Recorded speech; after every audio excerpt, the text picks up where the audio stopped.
The American West in the 19th century was a place of myths. You had outlaws so slick they could never be caught, and ghost stories that drifted across the vast, empty plains. But maybe the most incredible legend to come out of that time was about a man or a ghost. It was about a wolf in New Mexico, a wolf so smart, so strong, and so defiant that people started to believe he wasn't just an animal. They thought he was something more. A phantom of the canyons that couldn't be killed. His name was Lobo, but here's the thing. This isn't a myth. This is the true story of a master hunter who was sent to kill a legend. A man who was absolutely certain no animal could outsmart him. It's the story of their incredible duel, a battle of wits and wills. And it's about how that single, brutal hunt would change the hunter forever, turning him into one of history's first great conservationists. He would ensure that the spirit of the very wolf he was sent to destroy would find a kind of immortality he never saw coming. This is how killing a legend sparked a revolution. Year's 1893, and the place is the Corrumpo River Valley in northern New Mexico.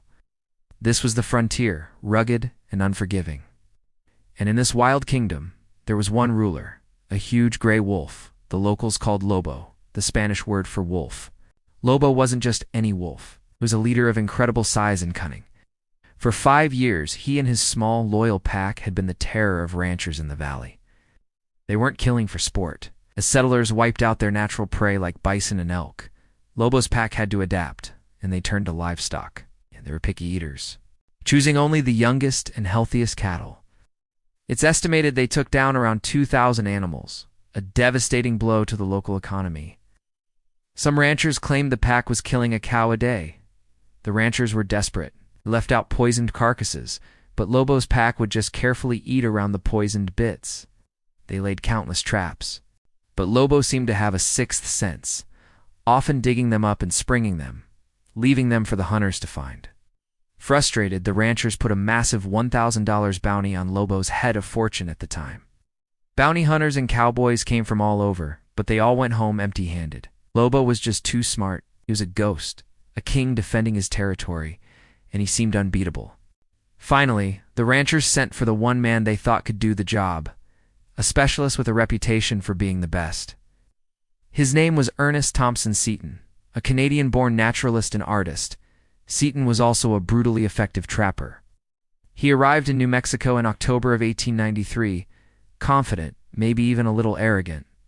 He figured it would take him 2 weeks to outsmart an animal. It ended up taking nearly 4 months, and it would change his life forever.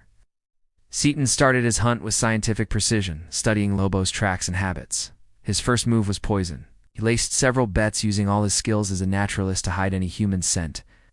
The next day, he found the bets gathered in a neat pile, contemptuously covered in wolf feces, a clear message of mockery from Lobo himself. Stung by this obvious display of intelligence, Seton doubled down. He ordered the best steel traps money could buy and spent days hiding them with painstaking care. But when he checked his trap lines, he found Lobo's tracks, leading from one trap to the next. The great wolf had simply walked along, exposing every hidden trap without setting a single one off. It was like Lobo was playing a game with him, showing him just how useless his efforts were. The hunter was becoming the hunted, his every move countered. Months passed. The 2-week hunt turned into a grueling obsession. Seton, the master trapper, was being completely humiliated by a wolf. But through his frustration, a strange new feeling started to grow. Respect. He was seeing a level of intelligence and loyalty he never imagined an animal could possess. Then, he finally found a crack in the armor. While Lobo was always cautious, Seton noticed another wolf in the pack. A beautiful white one was sometimes reckless. The local shepherds called her Blanca. Seton saw that she would sometimes run ahead of the pack, something Lobo wouldn't tolerate from any of the males. And then it clicked. This was his opening. He had found Lobo's one weakness, his love for his queen. Seton came up with a brutal, ingenious plan. He set a series of traps specifically for Blanca in a narrow passage, using a cattle head as bait. The plan worked. Blanca was caught. As Seton and his men killed her, Lobo could only watch from a distance, helpless. For the next 2 days, Seton heard a sound he would never forget. The defiant, regal howl of the king of the Corrumpo was gone. In its place was a long, heartbreaking wail that echoed across the mesas. It was, as Seton later wrote, a sound with an unmistakable note of sorrow in it. The invincible king was grieving, and in his grief he was finally vulnerable. Offered him food and water. Lobo refused it all. He didn't even look at his captors. Instead, he just stared out across the plains toward his lost kingdom until he died later that night. Seton believed he died of a broken heart. That moment broke something in Ernest Thompson Seton, too. The man who had arrived as a confident wolf killer was gone. He had witnessed firsthand the powerful emotional depth of an animal he'd been taught to see as a villain. He never killed a wolf again. He went back east and wrote the story of his hunt. But his version, published in 1898 in the book Wild Animals I Have Known, didn't cast him as the hero. The heroes were Lobo and Blanca.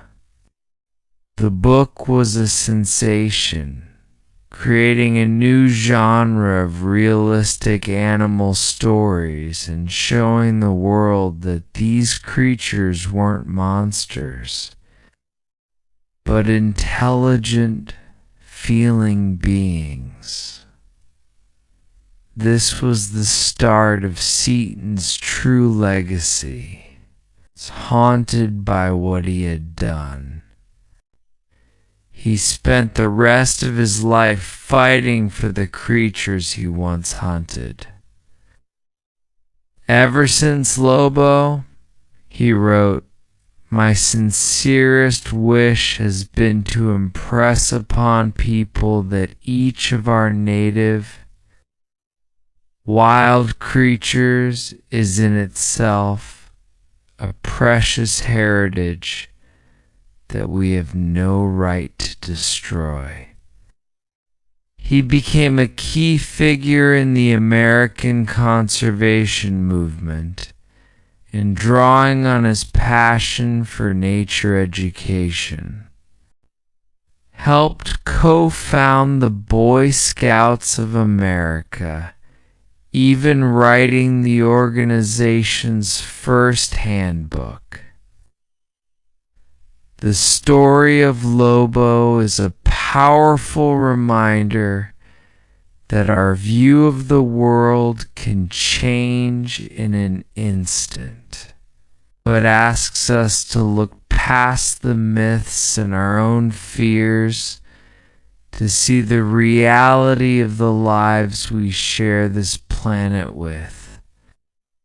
Lobo, the king of the Curumpo, was killed in 1894, but his story didn't end there. His death ignited a spark in the man who defeated him, a spark that helped light the fire of the modern conservation movement. Lobo found immortality not as a ghost in the canyons, but as a powerful symbol. His pelt might rest in a museum, but his legend lives e'en in the pages of a book that changed minds. The ethos of the scouting movement. And in the ongoing fight to protect the wild places that he called home, in the end, the hunter made sure that the legend of the wolf he killed would never truly die.